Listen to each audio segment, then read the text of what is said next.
In these stories, we're looking at 6 tourists who made the dumbest possible decisions around dangerous animals, from a saltwater crocodile attack in tropical Australia to a polar bear encounter on the frozen edge of the Arctic. But first, we begin in far north Queensland, where a young backpacker ignored every warning sign between her and the water's edge.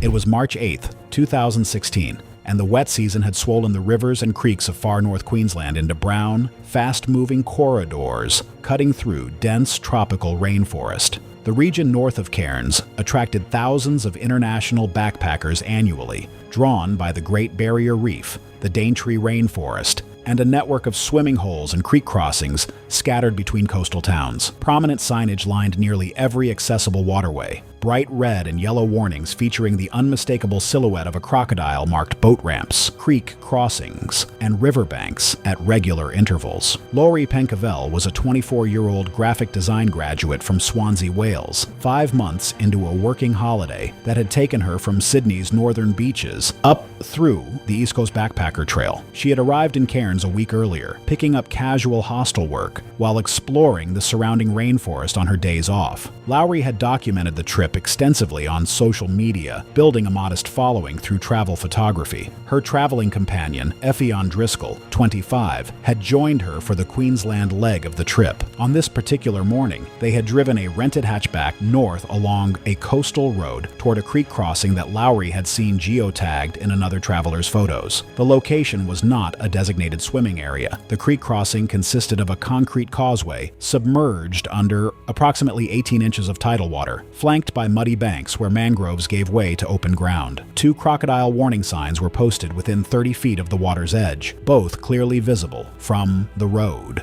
A third, partially faded, stood near the footpath to the bank. The tidal influence meant the water was brackish, precisely the environment saltwater crocodiles favored. Effion later told investigators that she had pointed out the warning signs as they parked. Laurie had dismissed them. According to Effion's account, Laurie wanted photographs standing on the submerged causeway with the creek behind her. Effion remained near the vehicle. Laurie walked down the bank and stepped onto the causeway, the water barely reaching her shins. She turned back toward Effion, posing while her companion took several photos from the bank, roughly 20 feet away. Laurie then waded several steps further along the causeway, the water now mid-thigh, toward the edge where the concrete dropped off into a deeper channel. Saltwater crocodiles are the largest living reptiles on Earth, with large males in northern Australia capable of exceeding 17 feet in length and weighing over 1,500 pounds, though most are smaller. They possess one of the strongest bite forces ever measured in any living animal. Their hunting strategy relies on near-perfect concealment beneath murky or shallow water, remaining motionless for extended periods before launching with explosive speed. A crocodile can lunge from a submerged position and seize prey at the water's edge in a fraction of a second. Once its jaws close, the animal drags the victim into deeper water to drown, sometimes involving a spinning maneuver known as the death roll. According to scene reconstruction by local police and wildlife officers, the crocodile had been resting in the deeper channel adjacent to the causeway, its body invisible beneath the turbid surface. The animal was later estimated to be a large adult, likely over 13 feet in length. The attack happened as Laurie stepped off the causeway's submerged lip into the deeper water. Effion reported an explosion of water and a heavy, wet impact. The crocodile's jaws clamped onto Laurie's lower body, the force pulling her off her feet instantly. She was dragged off the causeway and into the channel within seconds. The brown water churned briefly before settling. The entire sequence appeared to last only a few seconds. Laurie's camera was recovered nearby during the subsequent search. Effion called emergency services. Local police and wildlife officers conducted a coordinated search and recovery operation over the following days. Authorities captured and euthanized a large crocodile from the area, though definitive identification is rarely possible in such cases. The investigation confirmed that Laurie had entered water clearly marked as crocodile habitat, bypassing multiple warning signs. The coroner determined the cause of death was consistent with a crocodile attack, with drowning considered likely. While Queensland's tropical waterways had claimed a young traveler who ignored every posted warning, the jungles of central India would would soon demonstrate what happens when a tourist treats a tiger reserve like a photography studio. It was February 22nd, 2014, and the forests of a tiger reserve in Madhya Pradesh were entering the hot, dry period that preceded the monsoon. The deciduous woodland had begun shedding its canopy, opening sightlines through the forest and concentrating wildlife around remaining water sources. This was peak safari season, when thinning vegetation made tiger sightings more frequent and tourist vehicles packed the reserve's dusty track network from dawn until the gates closed at sunset. Gaspar Verbeke was a 34-year-old architectural photographer from Ghent, Belgium, whose professional work had earned him a respected portfolio. Over the previous 2 years, he had developed a growing interest in wildlife photography, booking trips to reserves in East Africa and Southeast Asia. He had never photographed a Bengal tiger in the wild. India's Central Highlands offered the highest density of wild tigers on Earth, and Verbeke had planned this trip for over a year. The reserve operated under strict regulations administered by the Regional Wildlife Authority. All visitors entered by authorized vehicle with a registered guide and driver. Exiting the vehicle for any reason was strictly prohibited, a rule enforced by heavy fines, arrest, and permanent banning from all Indian national parks. Every visitor received this instruction in writing and verbally before entering. Verbeke's vehicle was operated by Bhimrao Khandwe, a 47-year-old driver who had worked the reserve's safari circuit for over 20 years. A registered naturalist guide accompanied the vehicle. At approximately 8:15 a.m., their jeep was among the first to locate a tigress resting in tall grass, roughly 60 yards from the track. The guide noted the location and warned the group that this particular female had been seen with cubs in the area, making her especially defensive. Verbeke fired off frames with his telephoto lens, but the distance and the intervening grass left him dissatisfied. According to the guide's statement to reserve investigators, Verbeke had repeatedly asked whether the vehicle could move closer. The guide explained that the current distance was appropriate. Verbeke's frustration was visible. What happened next, according to statements from the guide, Khandwe, and passengers in a trailing vehicle, unfolded in seconds. During a moment of confusion as multiple vehicles repositioned along the track, Verbeke swung his legs over the far side and dropped to the ground. The guide lunged across the seat to grab him, catching his shirt briefly before Verbeke pulled free. Both the guide and Khandwe shouted. Verbeke had already moved several paces from the vehicle toward the tree line, camera raised, apparently attempting to circle to a clearer angle on the tigress. Bengal tigers are the largest cats in the Indian subcontinent, with adult females weighing between 220 and 350 pounds and measuring up to 8 feet in length. Despite their size, tigers are capable of explosive acceleration, reaching speeds of 30 to 35 miles per hour over short distances. Their primary killing method involves a powerful ambush charge followed by a bite to the neck or throat, where canine teeth up to 3 inches long crush the windpipe or sever major blood vessels, causing rapid incapacitation. Tigresses with cubs are among the most dangerous animals in any forest. The maternal defensive instinct overrides normal avoidance behavior, and a tigress will charge any perceived threat within range of her young, often without warning. The tigress appeared to react almost immediately to his movement on the ground. He had covered barely 10 yards when she charged. Khandwe threw the jeep into reverse, attempting to move closer to the scene, but the tigress closed the distance before the vehicle could reach him. Passengers in the trailing vehicle described the charge as extremely fast, a low movement through the grass. Verbeke apparently turned at the sound but had no time to react. The tigress struck him from the side, driving him to the ground. Her jaws closed around his neck and throat almost instantly. Khandwe edged the jeep forward while sounding the horn, engine roaring. Under the sustained noise and proximity of the vehicle, the tigress appeared to reposition, briefly loosening her grip before disengaging entirely and retreating into the tall grass toward where her cubs were believed to be concealed. Khandwe and the guide reached Verbeke within moments. He had sustained severe trauma to the neck consistent with a tiger bite and was critically injured, likely losing consciousness within moments. Verbeke was rushed toward the reserve's exit gate but showed no signs of life during transport. He was pronounced dead at the district hospital. The reserve temporarily suspended safari operations in the zone. The reserve authority launched a formal investigation, confirming that Verbeke had exited the vehicle against explicit instructions, entering the defensive perimeter of a tigress with cubs. The tigress was not harmed or relocated, as the attack was classified as a natural defensive response. While central India's forests had punished one photographer's impatience, the lake waters of East Africa would soon deliver an even swifter swifter reckoning for a tourist who paddled straight into a hippo's territory. It was July 14, 2017, and the dry season had settled across the western shore of a large lake in Uganda's Rift Valley region. Water levels had dropped noticeably, exposing muddy banks and concentrating hippopotamus pods into increasingly crowded pools along the river channels that fed the lake. A small ecotourism lodge near the lakeshore offered guided canoe safaris along a stretch of river channel known for waterbird concentrations, with strict protocols to maintain distance from hippopods in deeper sections. Dawson Creel was a 31-year-old fitness instructor from Durban, South Africa, who had spent the previous 3 weeks traveling overland through East Africa with his partner. Creel was physically imposing, competitive, and accustomed to outdoor endurance activities. He had completed several multi-day kayaking expeditions along the South African coastline and considered himself an experienced paddler. The morning excursion carried Creel, his partner, and 2 other guests in 2-person canoes led by a local guide in a separate craft. The guide, a 33-year-old man who had grown up in a fishing village on the lake, conducted a thorough safety briefing before departure. The planned route followed a controlled section of the river channel where hippo activity was minimal, with a clearly marked turnaround point, beyond which the channel narrowed and hippopods were known to congregate. The group was to remain in formation at all times. No canoe was to move ahead of the guide's craft under any circumstances. The first hour passed without incident.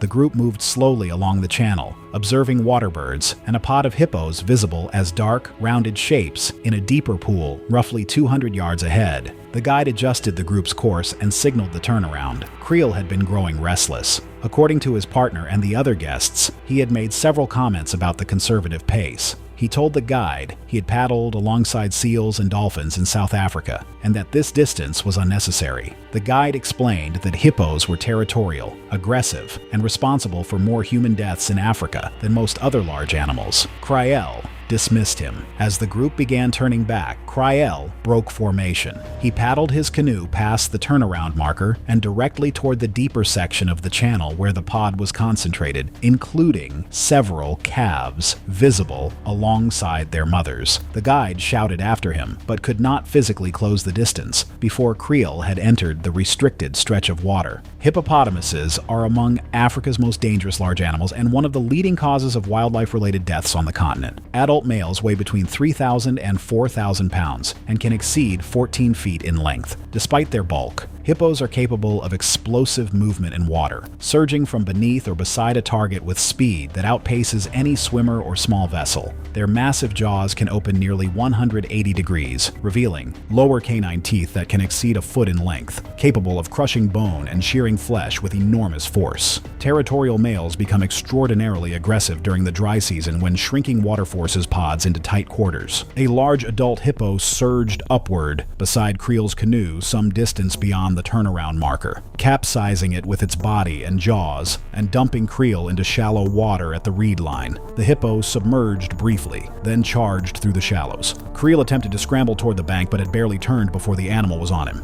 The hippo's jaws clamped onto his torso, crushing and tearing with enormous force before lifting and tossing him back into the shallows. Witnesses described the animal re-engaging, driving him beneath the surface. After a brief but violent struggle, the disturbance in the water subsided. The guide screamed at the remaining paddlers to reverse and shepherded the group back down the channel. He radioed the lodge, and a motorized rescue boat arrived approximately 30 minutes later. Creel's body was recovered from the shallows that afternoon after wildlife rangers confirmed the pod had moved to deeper water. The cause of death was determined to be massive crushing trauma to the chest and torso, combined with drowning. The lodge suspended all canoe excursions pending investigation. Wildlife authorities confirmed the area beyond the turnaround marker had been a known hippo congregation point and was clearly off-limits to guided groups. The guide was cleared of responsibility after witness testimony confirmed the victim had violated explicit instructions. While Uganda's lake country had punished one paddler's arrogance, the rural roads of southern Sri Lanka would soon deliver an equally brutal lesson to a tourist who mistook a wild elephant for a photo opportunity. It was November 23, 2015, and the northeast monsoon had begun delivering afternoon downpours across Sri Lanka's southern lowlands, greening the scrubby forest and filling seasonal water holes that drew wildlife out of national parks and onto the narrow roads connecting rural villages. Wild elephants moved freely through this landscape, crossing roads, raiding crops, and confronting vehicles on routes that cut through their traditional corridors. Human-elephant conflict was a constant reality. with dozens of fatalities on both sides recorded annually. Radek Skovica was a 29-year-old mechanical engineering graduate from Brno, Czech Republic, 3 months into a solo backpacking trip through South and Southeast Asia. He had rented a small motorbike from a coastal guest house to explore the rural interior independently. Skovica had no prior experience with large wild animals. His social media posts revealed a pattern of risk-taking behavior, including cliff jumping and nighttime rides on unlit roads. On the afternoon in question, Skovica was riding a rented scooter along a narrow road that skirted a national park boundary. The road passed through scrub forest interspersed with small villages and roadside stalls. Hand-painted warning signs in Sinhala and English appeared at irregular intervals. Skovica encountered the elephant at approximately mid-afternoon, according to scene reconstruction. A large adult was standing at the road's edge, pulling at vegetation from a tree overhanging the tarmac. Villagers from a nearby settlement had already stopped at a safe distance, their vehicles clustered roughly 200 yards back. The standard local practice was to wait until the elephant moved on. Several minutes passed with no sign the elephant intended to move. Skovica stopped his scooter, but did not reverse. According to statements from villagers, he dismounted, removed his helmet, and retrieved his phone. He then began walking along the road toward the elephant. Several villagers shouted at him. An older man ran forward, gesturing urgently for him to come back. Skovica either did not understand or chose to ignore them, closing the distance to approximately 40 feet. Asian elephants are among the most powerful animals on Earth, with adults weighing between 6,000 and 11,000 pounds, and standing up to 10 feet at the shoulder. When agitated, an elephant will typically display a sequence of warning behaviors. The head rises, the ears spread wide, and the trunk curls or extends toward the perceived threat. These displays may be followed by a mock charge, a bluff intended to drive the threat away. If the threat persists, the elephant commits to a full charge, reaching speeds of up to around 25 miles per hour, with enough mass to cause fatal injuries in a single impact. The elephant detected Skovica's approach and turned to face him fully. Witnesses described the animal raising its head, spreading its ears wide, and curling its trunk. The behavior matched known warning displays. Skovica continued forward, phone raised. The elephant lunged forward in what witnesses described as a short, sharp movement, a bluff charge intended to drive the man away. When Skovica did not retreat, the elephant committed fully, accelerating across the short distance. Skovica turned to run, but covered only a few steps. According to scene reconstruction by wildlife officers, the elephant knocked him to the ground and trampled him with its weight, before stepping back, trumpeting, and moving off the road into the tree line. Villagers reached Skovica within minutes. His chest and pelvis had been crushed, causing catastrophic internal damage. He appeared unresponsive when the first villagers reached him. An ambulance arrived over an hour later due to the remote location. Skovica was pronounced dead at the scene. The wildlife authorities stated the elephant was believed to be a regular presence in the area, with no known prior incidents involving humans. Officers concluded the animal had responded defensively to a human who had ignored clear warning displays and the urgent warnings of bystanders. No action was taken against the elephant. While Sri Lanka's roads had delivered a fatal lesson in respecting wild elephants, the forested foothills of Nepal would soon reveal what happens when a tourist walks alone into a predator's territory after dark. It was December 12th, 2018, and the cool, dry winter had settled over the Terai, lowlands of southern Nepal, where subtropical forest met the flat agricultural plain along the Indian border. The buffer zone surrounding a major national park supported a patchwork of villages, jungle lodges, and community forests, where wildlife moved freely between the protected core and the inhabited periphery. In the months preceding this incident, the district had experienced a troubling pattern. A leopard had taken livestock from multiple villages along the park's buffer zone and had become increasingly bold around human settlement. 2 close encounters had been reported, with the animal spotted near occupied dwellings in daylight hours. Wildlife authorities believe the leopard was a subadult male displaced from the park's core territory by a dominant male, forced into a home range overlapping with villages. Trapping efforts had been unsuccessful. Lodges operating in the buffer zone had been warned, and several had implemented strict nighttime curfew policies for guests. Ilka Stegmaier was a 38-year-old freelance travel writer from Freiburg, Germany, on assignment for a boutique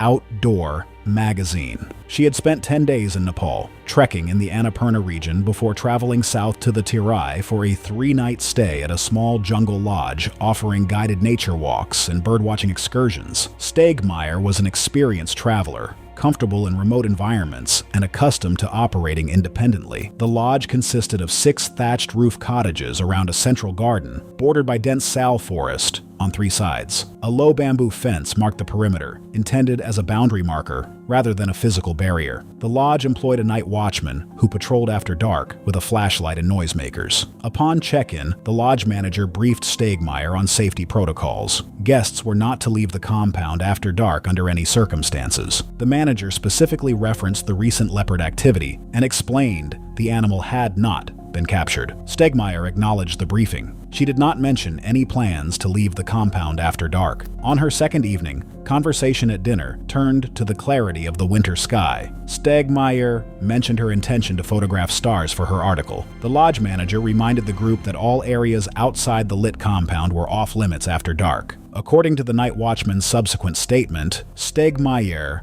retired to her cottage at approximately 9:30 p.m. At approximately 11 p.m., the watchman noticed that the bamboo gate on the compound's forest-facing side was unlatched. A worn footpath led from this gate roughly 100 yards to a small clearing on a low ridge that staff used as a daytime viewpoint. Leopards are among the most adaptable and elusive large cats, with adult males weighing between 80 and 170 pounds and measuring up to 7 feet in length. They are primarily nocturnal hunters relying on stealth, patience, and explosive ambush from close range. A leopard's preferred killing method involves a powerful bite to the back of the neck or throat, targeting the spinal cord or windpipe.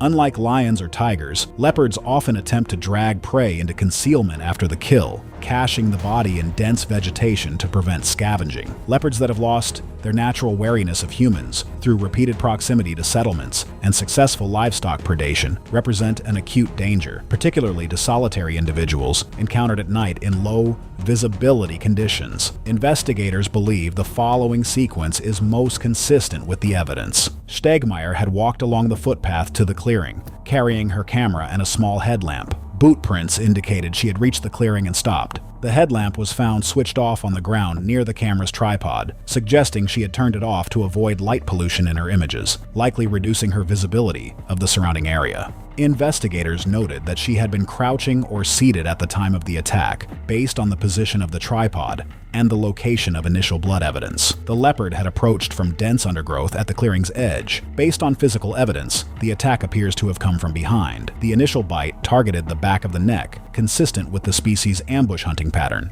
though the injuries suggested the attack was not a clean, predatory kill. Claw marks across her shoulders and upper back indicated the animal had pulled her backward off the low ridge. Drag marks and blood evidence showed the leopard had moved Stegmaier's body an estimated 20 to 30 yards into dense brush, consistent with caching behavior. The night watchman raised the alarm at approximately 11:45 p.m. after discovering the open gate and Stegmaier's cottage empty. Lodge staff and villagers located her remains in the brush below the clearing at first light. Wildlife officers arrived that morning and confirmed the attack was consistent with a leopard ambush, though whether the behavior was predatory or opportunistic could not be fully determined. Track evidence was consistent with measurements from previous encounters, and investigators assessed it was likely the same individual. The District Wildlife Office intensified trapping efforts. A leopard believed to be the same individual was captured approximately 3 weeks later and removed from the area, though long-term outcomes for relocated leopards are often uncertain. The lodge suspended operations and reopened months later with reinforced barriers and mandatory escort policies. While Nepal's forested foothills had claimed a traveler who ventured into the dark alone, the frozen edge of the Arctic would soon deliver the most isolated and unforgiving encounter of all. It was June 19th, 2017, and the midnight sun hung low over the remote archipelago of Svalbard, casting the glacial landscape in perpetual pale gold light. The Norwegian territory, situated between mainland Norway and the North Pole, attracted a growing number of adventure tourists drawn by its extreme Arctic setting, dramatic glaciers, and polar bears. The main settlement served as a base for guided expeditions, with a population of roughly 2,000 permanent residents who understood the dangers of the surrounding wilderness intimately. Svalbard required that anyone traveling beyond the settlement boundaries have access to effective deterrence against polar bears, typically a suitable firearm or an armed guide. The regulation was posted prominently throughout the town, printed in multiple languages, and reinforced by every tour operator and rental agency. Flare guns and tripwire alarm systems were available for rent alongside rifles. The rules existed because polar bears roamed the landscape freely and had killed humans in documented incidents across the archipelago's history. Emeric Pro was a 28-year-old outdoor adventure photographer from Chicoutimi, Quebec, who had built a growing portfolio documenting extreme northern landscapes. He had spent time in northern Canada, Iceland, and Finnish Lapland, developing confidence in cold weather environments that he considered transferable to any Arctic setting. Prue had arrived in Svalbard 4 days earlier, joining 2 guided glacier excursions, during which armed guides accompanied the group at all times. On both outings, no bears were sighted, and Prue had commented to fellow travelers that the rifle requirement seemed excessive for the summer months. On the morning in question, Prue left the settlement on foot without a rifle, flare gun, or guide. His planned route, based on phone data, followed a coastal trail heading northwest along the shoreline toward a glacier front approximately 4 miles from town. The trail was not within the settlement's safe perimeter. Other hikers that morning were traveling in groups with armed guides. Polar bears are the largest land carnivores on Earth, with adult males commonly exceeding 1,000 pounds and reaching lengths of over 8 feet. Unlike most bear species, polar bears are active predators that may treat humans as potential prey, particularly when natural food sources are scarce. Their hunting strategy involves patient approach across open terrain, closing distance before launching a short, explosive charge. Despite their size, polar bears can sprint at speeds exceeding 25 miles per hour. Their massive paws, spanning over 12 inches, deliver devastating blows capable of incapacitating prey instantly. In summer months, when sea ice retreats and seal hunting becomes difficult, polar bears increasingly patrol coastal areas and are more likely to investigate and approach humans as potential food sources. According to the investigation conducted by the Territorial Governor's Office, Prue had traveled approximately 3 miles from the settlement when the encounter occurred. The bear, a mature male estimated at roughly 1,000 pounds, had been moving along the shoreline in the same direction, likely patrolling for washed-up marine mammals or seabird colonies. Investigators believe the bear may have detected Prue from a distance across the open, treeless terrain and may have begun approaching. The landscape offered no cover. The coastal trail followed a flat gravel beach backed by the low, barren hills. Without a rifle, flare gun, or even bear spray, Prue had no deterrent available. Phone data suggested a sudden deviation from the trail, indicating he may have become aware of the bear and attempted to move away. But on open Arctic terrain, with no trees, structures, or elevation to reach, the distance between them would have closed quickly. Evidence at the scene, examined by police and wildlife officers, indicated a brief pursuit following a rapid closing of distance, then a violent confrontation. The bear had knocked Prue to the ground and inflicted catastrophic injuries to his head, neck, and upper body. Investigators assessed the attack as consistent with predatory behavior, though the exact sequence could not be fully determined. Death was determined to have occurred rapidly from the severity of the trauma. Prue failed to return to his accommodation by evening. A search party, organized by the governor's office and local volunteers, located his body the following morning, approximately 3 miles along the coastal trail. The scene confirmed the injuries were consistent with a polar bear attack. Equipment and personal belongings were scattered across a wide area. The territorial governor launched a formal investigation. Authorities confirmed Prue had left without carrying or having immediate access to effective deterrents, as required for travel outside the perimeter. The bear was not immediately located. Authorities issued a heightened alert for the coastal area, and a bear matching the description was later euthanized after repeated approaches toward human activity. The investigation concluded that Prue had traveled through active polar bear habitat without any form of deterrence, and that this left him with extremely limited options when the encounter occurred.